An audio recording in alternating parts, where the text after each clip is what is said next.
Hi, hello, happy whatever day it is for you. This is Malacold, and today we're gonna be sort of going over a fantasy romance novel. This is sort of new for me. I usually don't read fantasy, so I thought why not bring you along with me on this journey. The Fourth Wing is a dystopian fantasy romance, and it's been all the rage on like TikTok, Book Talk. I've seen a few people reading it on YouTube. Why not go into fantasy with something that I don't think I'll like it. Actually, I don't know. Why not go into fantasy with a book that everyone is raging over? There are some cringe parts of the book. Like, I don't exactly like the romance telling, but I will say it does keep you intrigued because there's like a bajillion different things going on at once, some of which don't matter in the end at all, but I do recommend reading it, especially if you like this retelling of it. I'm also just going to be randomly filling in stuff in this notebook. I get sick of myself if I just stare at a camera, so I'm going to just be kind of doodling or doing whatever on my notebook. That thing is flickering. Let me turn it off. I don't think that was contributing to my lighting at all. A dragon without its rider is a tragedy. A rider without its dragon is dead. Article 1, Section 1 of the Dragon Riders Codex. So we start off with our main character, Violet Sorrengail. I wish I had a main character-y name. So we start off with our main character, Violet Sorrengail, on Conscription Day. And Conscription Day in this universe is sort of like the Divergent universe's Choosing Day, except instead of factions, you have quadrants. So the Riders Quadrant, the Scribes Quadrant, the Healers Quadrant, and the Infantry Quadrant, I think. Of course, 20-year-old Violet is going to be trying to get into the Riders Quadrant, but since she's not like other girls, she's been prepping for 6 months because our main character has to be unique. But the explanation they give for this is her dad died and he was a scribe, but her mom was a writer, and after he died, her mom was basically like, nah, no daughter of mine is gonna be a scribe. So she's been prepping, but she's really fragile. I don't know if she's sick or not. Like, it's implied that she has some sort of illness, I guess. Not illness, but like she's really fragile, but we never get the backstory for it, so. She's just really weak and small. What do you mean? On top of that, Violet, before she even goes into the Riders Quadrant, already has enemies. There's this dude named Xaden. He is a marked one. He is a child of the rebellion, which means his parents rebelled against the system, or whatever you want to call it. And now he has a relic mark on his neck or something like that. So they're all marked. And he hates her.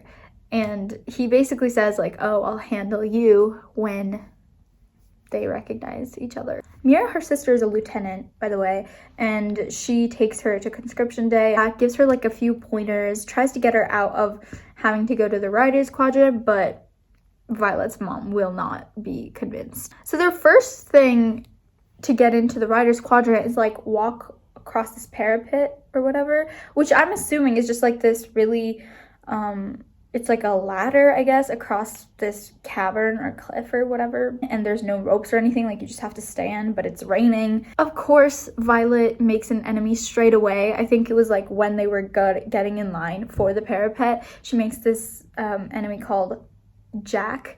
And he tries to kill her on the parapet. Like, he's after her and she's just like rushing to the end. And when she finally makes it, she falls or something. She messes up her knee. I forget how. But after that, he is like on the parapet and he's like, oh, maybe I should kill you here. And of course, this little nerd, she's like, oh, I've read the Writer's Codex. You can't kill me, but you're not in the writer's place yet because you're still on the parapet, so I could push you off. And she has like a knife to his chest.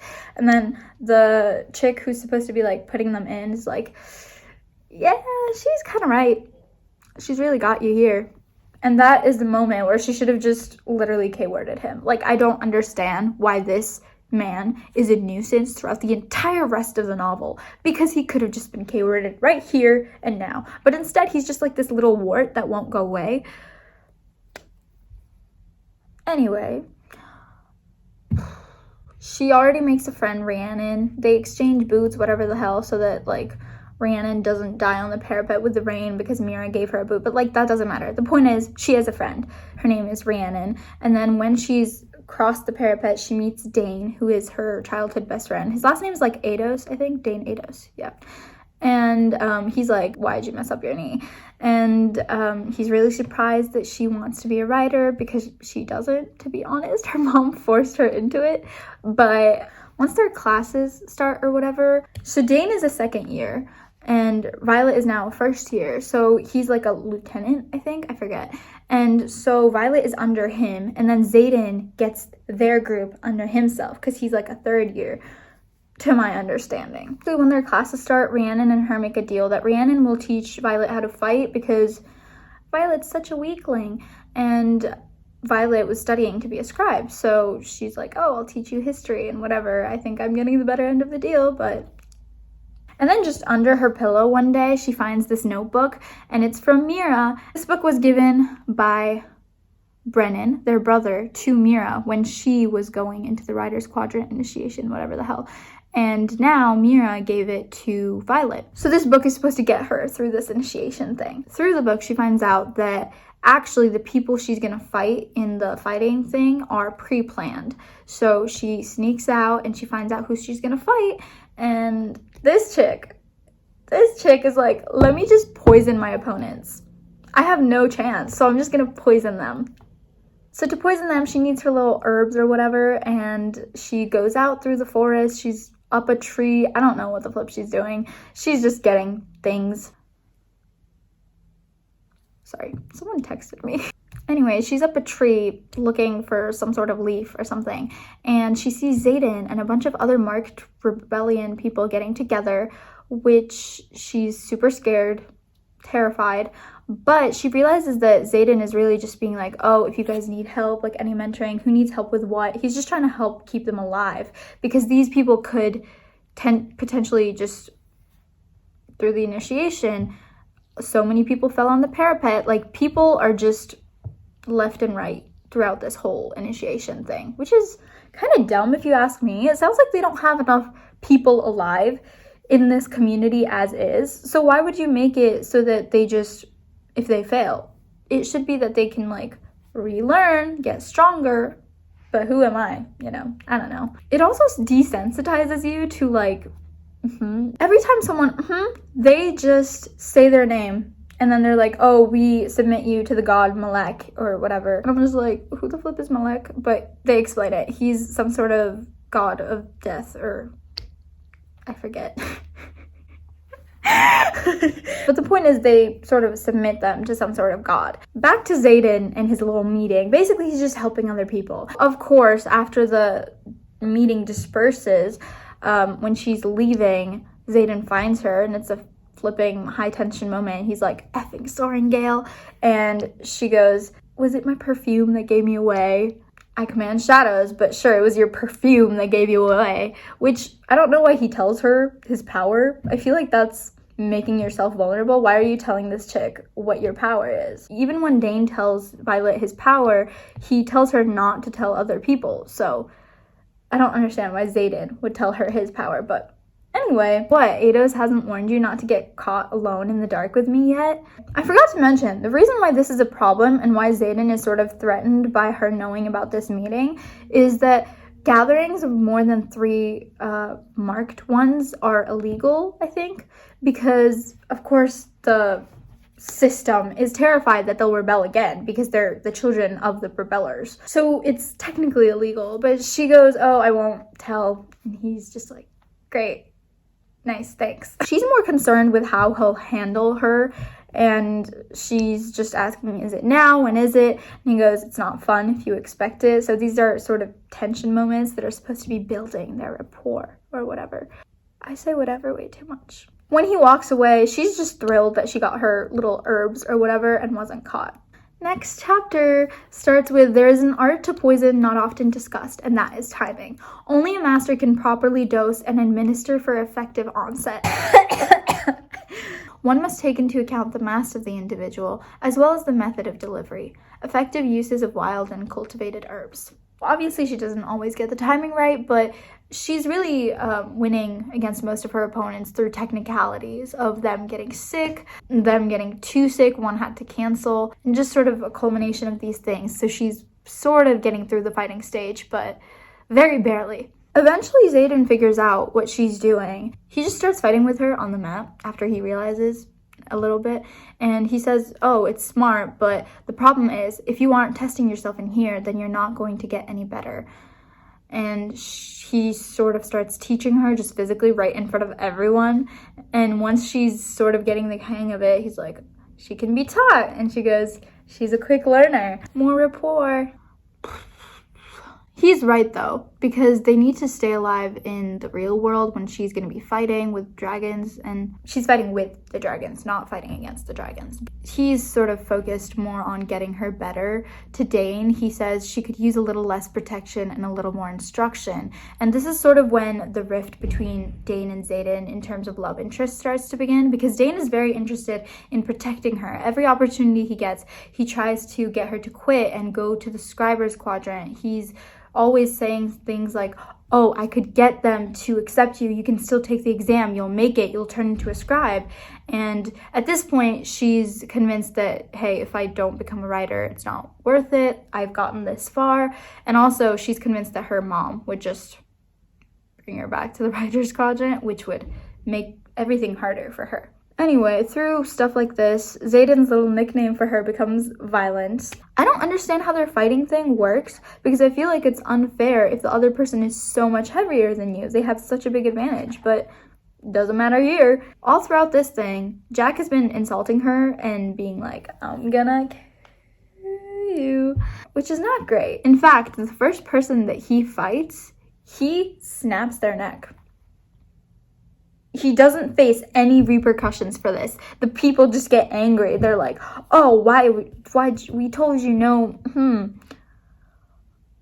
This man faces no repercussions for snapping the dude's neck on his first fight. I am appalled.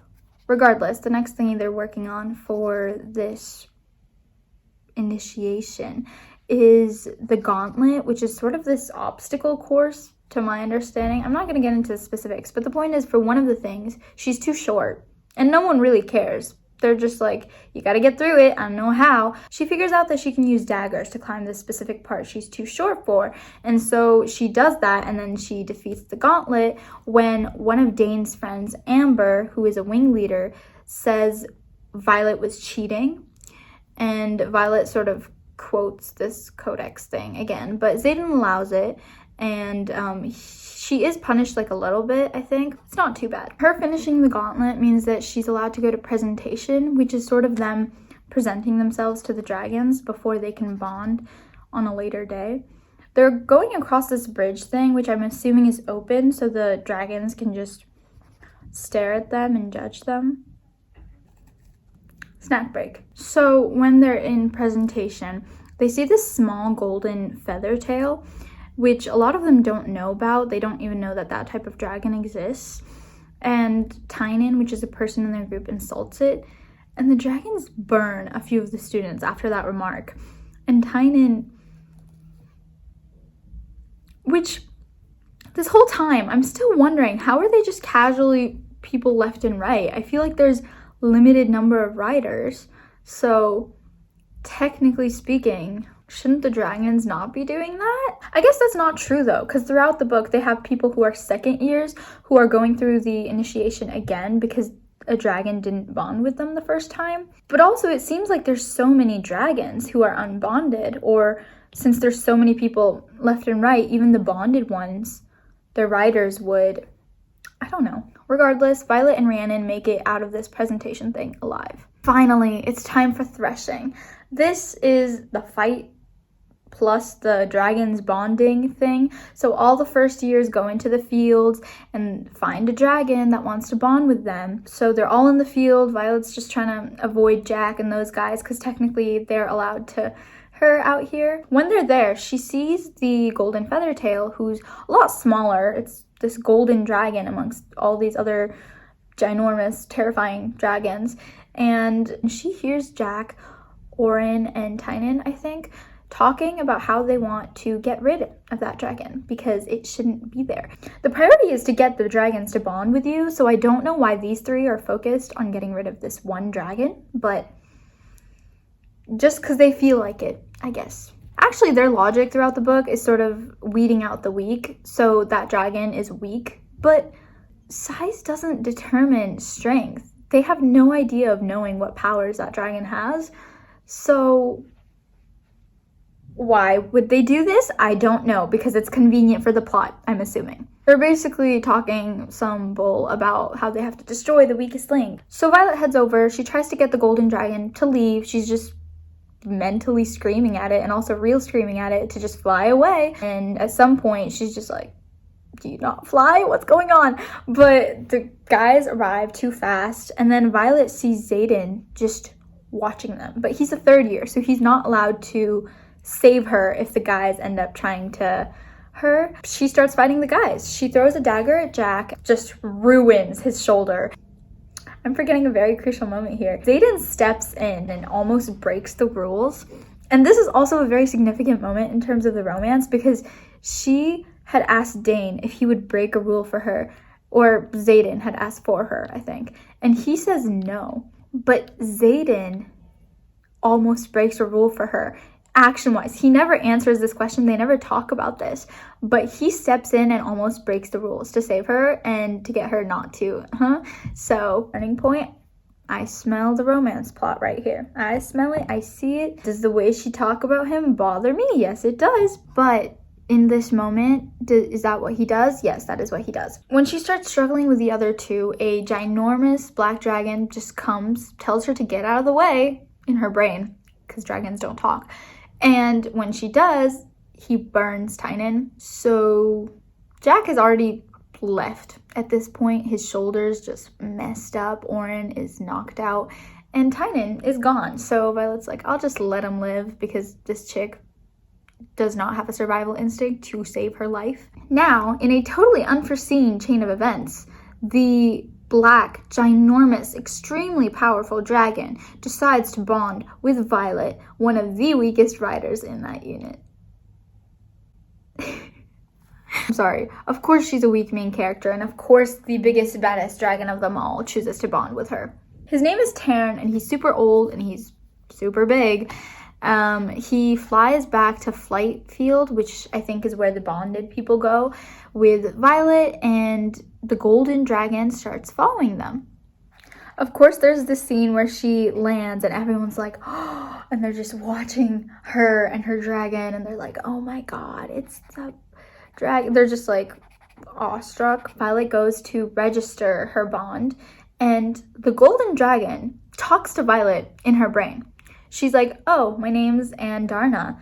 And that's when Violet realizes the gold dragon and Tarn, so Tarn and Andarna, which is the gigantic black dragon, and the golden feather tail, they both want to bond with her, which is really nice. About this moment, I'm like, there's two dragons who want one rider. Take your pick. There's so many. I don't understand why Violet is this special, but this has never happened before. So there's this little dragon meeting where they decide, this is fine.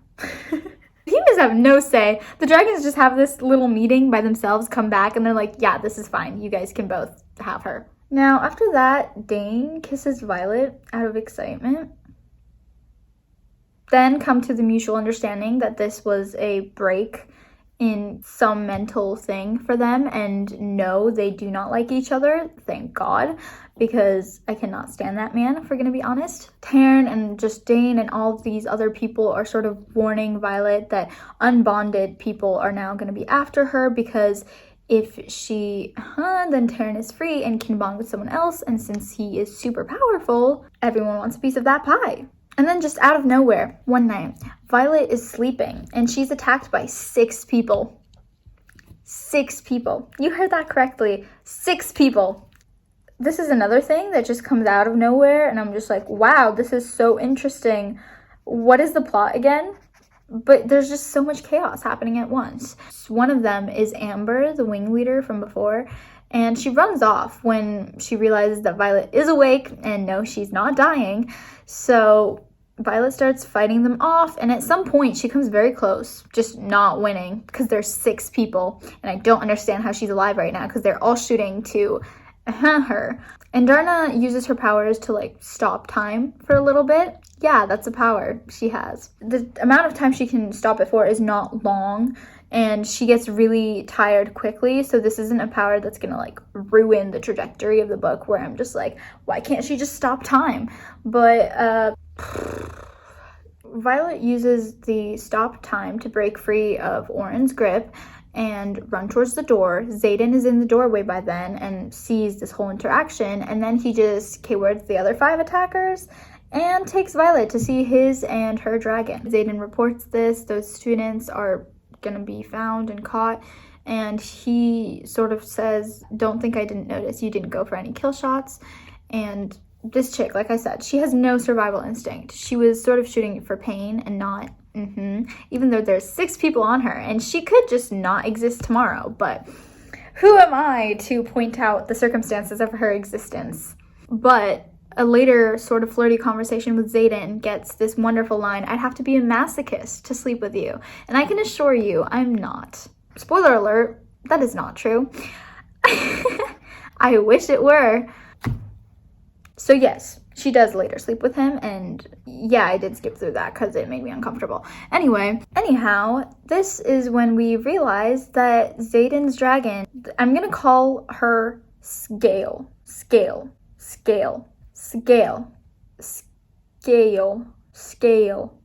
I don't know how to pronounce his goddamn dragon's name. But she learns that Xaden's dragon is mates with Taryn, so her and Xaden are bonded, which means if he is K-worded, there is a risk that she will also, and vice versa. Now they have a vetted interest in protecting each other. I can see the AO3 forced proximity tags from here. They also learned that Andarna is literally just a baby. She is 2 years old. Feathertails are baby dragons, and that is why no one really knows about them and humans don't see them that often. The dragons are extremely protective of their young, and Andarna wanted to bond this year, and the others allowed it, but this is extremely rare. They also learned that humans can leech the power of Feathertails and potentially destroy them, which is why Scale, Taryn, and Darna are sort of like trusting Xaden and Violet to keep this a secret and decide not to tell anyone about this, because humans would exploit this, because obviously, who doesn't want power?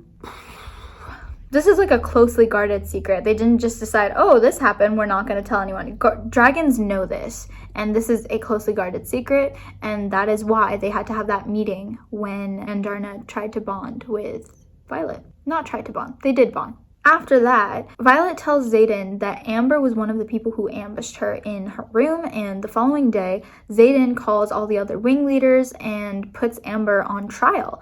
Dane doesn't believe Violet, and since his power is reading minds, not reading minds, he can like extract their memories. I forgot to mention this, but that's his power. He tries to forcibly read her memories. That's not terrifying at all. Regardless, Violet asks Taryn to send her visions or like her memories to Xaden so that Xaden would believe her. Xaden believes her regardless. This is another point where we sort of compare the two romantic interests and realize that the author has a vetted interest in Xaden, because Dane does not believe her, wants to forcibly extract her memories from her brain, and Xaden believes her no questions asked, and because of that she sends him the memories via Taryn, because they're mated, of Amber ambushing her. Say that 3 times fast. Amber ambushing her. Amber ambushing her. Regardless, Taryn sends those memories to also the other wing leaders, and Amber is executed. And then after this, Xaden has this vetted obsession with Violet being alive. I'm kidding. Now that Xaden essentially has to keep Violet alive so that he can live, he sort of moves the squad around and assigns his foster brother Liam to protect or guard Violet. He also puts a ward on Violet's door so that no one but her can enter. Violet is like, that's so overprotective, but also sweet. And I'm just like, girl, just say thank you and be on your way and stop. 6 people tried to K-word her in her sleep, and he put a ward on her door. And this chick goes, that's kind of overprotective, but like, Sweet. This is what I mean when I'm like, yeah, I am not the target audience for this book. Moving on. Imogen, who is a second year marked person, so one of Xaden's people, starts to help Violet train her muscles so that she can hold on to Taryn when they're flying, because currently she's just falling off. I wish I was kidding. She just falls off. It's really funny, actually. Violet's flying lessons are not going good. Taryn can hold Violet to him using some magic, but Violet's just like, bro, don't do that, because you need your energy when we're actually fighting. And it's so funny because she'll convince him to let go and for her to try to stay on, and she just falls over and over and over and over and over again. And he's so sick of it, and he's just like, I can just hold you on. This does not take that much energy. And she's just like, no, I want to learn. Proceeds to fall off a dozen times. And then we have a scene where Taryn and Skyle are mating. Apparently, Violet and Xaden also get like these super hot feelings, and they end up kissing and breaking apart. And I'm just like, I don't think that's how it should work. I don't think you just feel whatever Taryn feels, because any other emotion he feels, she doesn't know it unless they're fighting and it's like anger or something. Very convenient, author. I see you. Another weird callback. When she was coming into the parapet or the initiation, she wanted to take a book called The Book of Fables that her dad gave her, but Mira wouldn't let her because it's too heavy. And she tries to find it in the archive from the scribes, and she realizes there are no copies, which is very suspicious. It's very suspicious because the archive has a copy of every book written, apart from forbidden books. So was that book forbidden? Also, I want to mention her going back to the scribes. Also, when she goes back to the scribes, someone says, isn't it weird being in the writer's quadrant? Like, don't you miss the scribes? And she says, it's like coming home, but not. And it's not that it's changed. This place never changes. Hell, I think change is the mortal enemy of a scribe. But I'm starting to realize that I've changed. I don't quite fit in here. Not anymore. And that really hit home for me, and I can relate to it. So you're going to have to deal with me reading that quote, even though it has absolutely nothing to do with the plot. In their little fight thing, Jack is the person that Violet has to fight. She finds out like 15 pages before this one that Jack is allergic to oranges or something. So she uses that. There's also this super dramatic sequence where she's like, Liam, I'm gonna fight Jack. Don't ask how I know this, but also don't go tell Xaden. We're friends, right? Don't tell Xaden. Which is just like, why? Why can't he? He's gonna tell him anyway. Xaden's gonna find out. Girlie, whatever. If you wanna D-word like this, then be my guest. I don't really care, to be honest. Jack tries to K-word her, obviously, like he threatened to do for the entirety of this novel. She uses his allergy against him and takes him out, and then she passes out because it didn't take... Remember what we said about stuff not affect, like you have to poison people correctly at the right time or whatever. She sort of does it wrong, or like not perfectly timed, obviously. So she passes out during their fight, but then he doesn't have time to K-word her. Great. Violet wakes up in the infirmary and Xaden is next to her. He's just like, oh my god, why'd you do that? Now I have to take care of you myself. I can't even trust Liam. I couldn't care less. They're just so dramatic about everything. And some things, I agree, this is dramatic. I should be paying attention. And then other things, I'm just like, I don't really care. I don't think this is a big deal. I think you guys should chill out. Just an opinion. Oh, I forgot that I was doing this video. I've been sitting here for like 20 minutes. Where were we? The infirmary. Okay, so after that, Violet and Xaden go out for flying practice. They bump into Violet's mother, who pretty much ignores her. We love a good mom-daughter relationship. And that is when Xaden realizes that Violet and her mom do not have the best relationship. Obviously, this isn't public knowledge. Regardless, That happens. They practice, whatever, and then the squad is sent over to Montserrat. By the squad, I mean like her group. That is where Mira is stationed, and Mira starts telling them about random tactics. Obviously, she's super stoked to see Violet, but they get into like a professional groove pretty fast. Mira gives Violet the book of fables that their dad left her because she's like, I know this meant a lot to you. Whatever. And Xaden arrives because in like 3 days, less than 3 days. I think as readers, we're supposed to be like, oh my god, he can't be without her for 3 days. He has an excuse, obviously. He's like, dude, Scale couldn't live without Taryn. I'm sorry. They're acting like riders can't be apart from their dragons, which maybe that's true.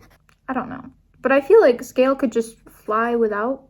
Their dragons exist when they're not riding them. And obviously, Taryn and Scale have to go to their rider community or whatever the flip. Vice versa. They gotta go to their dragon community. And it's said that the dragons guard their young. Obviously, they can fly out without them, right? So why is this a problem? Why can't Taryn just fly back and be with Scale until they go back? I don't understand. Regardless, Xaden's here, and Dane's super stoked, obviously. Just kidding. Dane's mad. Of course, Xaden and Dane start fighting immediately, and Mira's just like, guys, get a grip. You're putting the squad at risk. Come on now. So basically, she tells them to chillax. The outpost is being attacked, and of course, Violet makes this a huge flipping deal. Xaden forces her to like get out because they have to go to safety. This chick does not have her powers yet. She can't even ride her dragon normally without falling off unless Taryn is helping her. And she's like, nah, we gotta stay and help. Girl, get a grip. Her sister has been doing this forever. She's a lieutenant. She'll be fine. But she's so dramatic. Violet, as they're leaving, she's like, she's alive, she's alive, she's alive. I repeat it until I believe it. Be so for real right now. Be so for real. She begs the scribes for news, and Markham tells her that, yes, Mira is alive. After this, Xaden has a special saddle built for Taryn so that Violet can ride him without falling off. Taryn helped design it, and he's super happy with it. At first, Violet is like, oh my god, that's so embarrassing that I have to wear a saddle. And then they're like, bro. She finally gets on it with the saddle. She says, I've lived 20 years and never felt as alive as I do in this moment. That part reminded me so much of Logan from Gilmore Girls when they're on like the little thing, the jumping thing, and he says, it's your choice, Ace. People can live 100 years without really living for a minute. You climb up here with me, it's one less minute you haven't lived. So now they're playing capture the flag, or capture the egg. I don't know, I don't understand this part. I'm not gonna pretend I do, so I don't know why they're playing a game when, you know, they're riders. They could be helping people, they could be training, but who am I? Violet and her squad are on defense, and of course Jack takes this as yet another opportunity to try to K-word her. I feel like it's embarrassing at this point how many times he's tried to K-word this girl and failed. Like, I would just give up and erase all evidence that I had tried, but Jack is just built different. So he tries to attack them. Liam gets injured. Why are they wasting their powers on games between each other when they have a common enemy is beyond me. But they do freeze time using Andarna's powers so that Taryn can catch Liam before he falls into a glacier. And then Violet hits the tower with lightning and K-words Jack. Heard that right, folks. After she's had 2, 3, 4 opportunities to K-word this man and not taken them, she still ends up K-wording him. So why not just do it in the beginning at the parapet? I don't know. I don't understand. She basically freaks out because she's a lightning wielder. How the weakest chick on that squad got lightning powers? Don't ask me. Go ask Andarna. She seems to have all this figured out as a 2-year-old, so go ask her. I'm not salty. It's just so predictable. Like, yes, she gets 2 dragons, one of which are so powerful. And she also is a lightning wielder. Didn't see that coming. With that lightning strike, we find out that Violet's signet power is she's a lightning wielder, and she freaks out. Like, in the moment, she's like, I am the sky and the power of every storm that has ever been. I am infinite. And then as soon as the reality creeps in, she's freaking out. She's like, oh my God, I K-worded someone. I look at my hands as though they should be covered in death. And then she looks at Xaden and she's like, what the hell am I, Xaden? I'm an effing weapon. And I'm just there like, girl, it feels like you should have had this moral dilemma before you entered the writer's quadrant. You know way too many statistics and way too many harsh realities for this to be news now. Regardless, she has her signet powers, which is great. She could also overuse them and die, but that's not the point.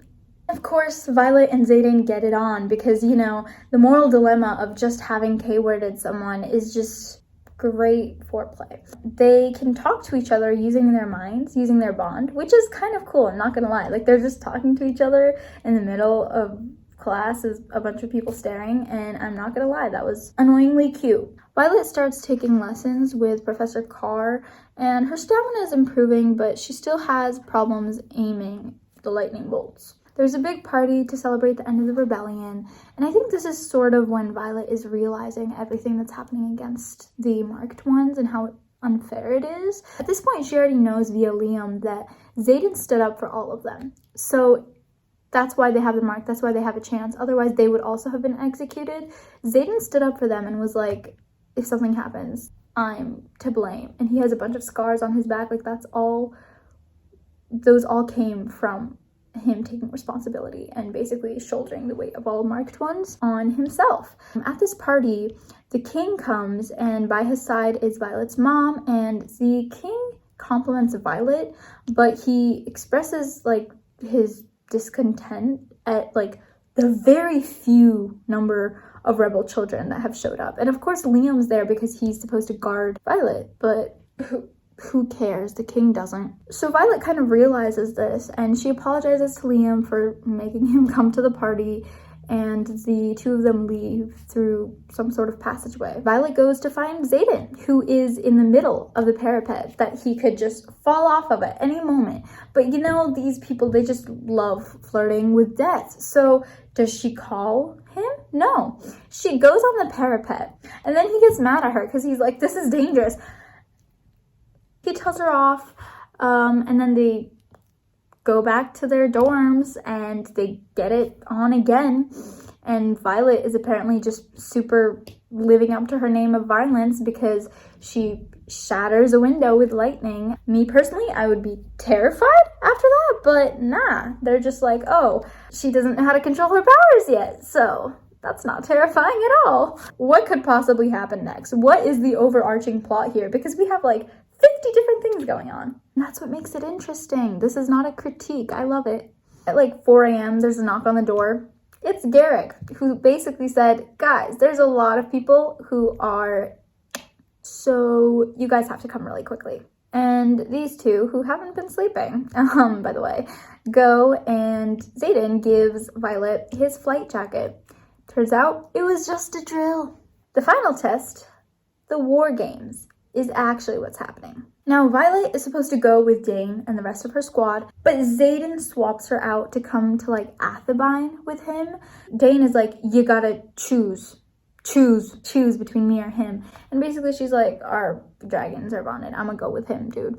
Xaden had mentioned going to Athabine, but he didn't mention why he was going there.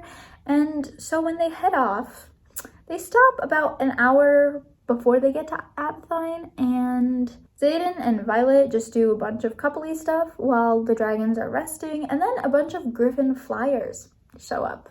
Oh, I forgot to mention griffins. So griffins are sort of animals that are bad. So dragons bond with humans, right? And griffins attack dragons, and they're the people who are sort of attacking us, the people, the dragons. A bunch of griffin flyers show up, and it turns out that Xaden and the other rebel children have been giving griffin flyers weapons. So maybe they were traitors is what's going on. And of course, Violet is like super betrayed by this information because Xaden has not told her Jack SHIT about this. She's terrified. She's just like, we are over. Oh my God, we are so over. Before Xaden can explain that The weapons they're giving them are the only things that kill vermin, which normal people don't even know about. Violet only knows those things exist because of the folk thing that her dad gave her, and she thought they were fake. She was like, those are fables. But nah, they're real. And vermin are powerful magic users who take power from the earth itself. I don't know what that was. Violet is flipping out. She's like, you've been keeping secrets. Taryn and Andarna both knew. So she's just feeling so super, like, isolated from all three of them. They're like, oh, we were giving Xaden time to explain himself so that we're not, like, betraying him.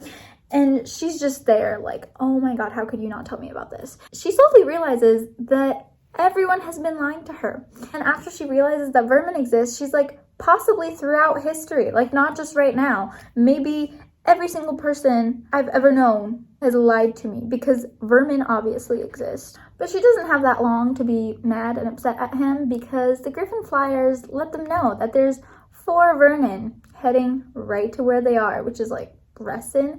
I think that that's sort of the moment when they realize this is a death mission. They were sent there because basically the people in like the group, the organization, the government, whatever you want to call those people, want them to D-word. So that's why they got this mission, and that's why Dane was trying to get her to choose him, because then she would be with him on a mission and not sent for a death sentence. When they really think about it after that moment, she thinks back and she realizes that Dane read her memories. Specifically, Xaden tries to get her to remember, and she realizes that he touched her face when she thought he was just being affectionate, but obviously he needs that to read her memories, and he read them without telling her. I mean, he's tried to do it before. He tried to do it when she accused Amber, so it's kind of obvious that he did it this time without even asking. What can you do? Childhood best friends. Not gonna lie, I was kind of hurt by that moment. But anyway, that's when she sort of starts blaming herself. She's like, oh my God, I'm so sorry. Which is a weird dynamic, because obviously she still hasn't forgiven him for keeping secrets, but then she's like, oh, it makes sense why now, because look at the secrets that he did tell me and what happened. I like this. I like that it's an uncomfortable situation where you can't really take sides, because obviously there's some truth in both sides. Like, a stable relationship needs honesty, but also, girl, you didn't even notice that Dane stole your memories. So, I don't know. Regardless, Xaden's like, that's not your fault, whatever. But they agree in the end that they're gonna fight. They're like, I would rather die fighting than die not trying or hiding. They try to fight and save the civilians, and they also want to know what the Vernon are after in Ressin. I don't know. I don't really know the overarching plot. They also try to figure out why the Vernon are there, because Ressin isn't like a super populated, like, that's not a target place that you would think of if you were like, oh, where would they attack? So sorry, my grandma just got me this big flipping apple. She was like, we got it from our farm for you. So I was like, I will eat it, Grandma, right? Literally now. Back to what I was saying. They're trying to figure out why the Vernon are attacking Ressin, because there's nothing really in Ressin that they think is worth attacking. So they're like, why are they here? The riders fly in, and Darna is obviously instructed to stay behind them for safety. She's a 2-year-old Feathertail. So the Vernon are super powerful, but they also have Wyvern, which are like dragons from Walmart, but with 2 legs instead of 4. There's this gigantic battle. Liam's dragon passes away in battle, which means Liam also passes away. I was like sobbing at this point. If you've read Shatter Me, Liam is basically Kenji equivalent, except he's like Labrador Golden Retriever energy. But before he dies, Liam figures out that if you attack the Vernon, then all the Wyvern under their control also die when they die. Violet is sort of like telling this to Xaden. She figures this out because Liam told her. Before she can actually take all of them out, she is poisoned by a Vernon. She's dipping in and out of consciousness, and obviously her and Xaden weren't on the best of terms, so he's like freaking out. Also because he could pass away if she passes away. You know, when she comes to, she realizes she's been taken to a healer, and Xaden tries to explain what's going on, but Violet is like, dude, I can't trust you. The squad have been trying to get into an iron box that they took out of Resin, which is what they think the Vernon were after. So he's just like freaking out. Violet is poisoned by a Vernon before she takes it out, and then she's dipping in and out of consciousness. Obviously there's no more Vernon, but when she's not on the best of terms with Xaden, and also they still don't know if she passes away. Does Xaden pass away? Like, what happens to their bond thingy? And she's dipping in and out of consciousness, but she's passed out for like over 24 hours. And when she comes to, she realizes she's been taken to a healer, and Xaden's like trying to explain what's going on. He's like, oh my god, like, I took you to a healer, blah blah blah. And she's like, dude, I can't trust you. And the healer walks in and he says, welcome to the revolution, Violet. And it's Brennan, the brother that she thought was dead. This is such a big reveal. I was like, oh my god. And that's where it ends. And so the healer walks in and he says, welcome to the revolution, Violet. And it's Brennan, her older brother. That's a cliffhanger if I ever heard one. Now I just want to talk about my general thoughts about the book. I think that there was a lot of hype around it, and whenever you have a book like that, you have to sort of lower your standards, because I think if you go into it expecting something that's gonna change your life, then no. But I've seen people say that this was the thing that actually kept people reading, and I think the reason why is, like I said, there's so many distracting, like, chaotic things going on, to the point where after I read it, I was like, oh, that's the central plot. Because if you look at the events in isolation, they don't make sense. Why did Mira need to be attacked? Why did Jack have to exist? There's just like so many people stirring chaos, and I think that's why people like reading it. For anyone who likes fantasy, I think it's really hard to get into fantasy without going super deep on the first try, because a lot of the popular fantasy books tend to be like super duper dystopian, and I just think they're not beginner reader friendly. I do have to say, the way Violet was thirsting for Xaden was just, I'll pass. There's a part where she goes, not that I wouldn't climb that man like a tree if presented with the right set of circumstances. Girl, please stop. I think there was good tension built up, but I think she overly sexualizes him, and it's really disturbing to read about. I think this is a common trend with just popular books in general right now, though. I think there's such a common trend of people saying, oh, that girl was written by a man, but I think some of the men being described here, I don't like it. It's just, it makes me uncomfortable. I think that if this similar description was given about a woman under similar context, people wouldn't like it. So I think we should just tone it down. But I understand that that's sort of what sells right now. I don't think I'm the target audience for this book. Like I said, I'm not a fantasy reader, but I do have to say, it's like a 900-page book, and it kept me turning. I finished this probably less than 24 hours on a busy day. So I wasn't just sitting there reading the whole day, and it definitely kept me coming back to it. So I give the author so much credit. Anything that makes people who don't read is such an amazing thing in and of itself. I've heard that this book is sort of doing that, and it's a decent book. I gave it 4 stars, which is high for me. I was tempted to give it 3 stars, but I think the problem was so many people have said so many good things about it. My standards were sort of here, and the book was just sort of like here. So that's why. But the book itself, I liked it. Something about videos lately make my nose look so big.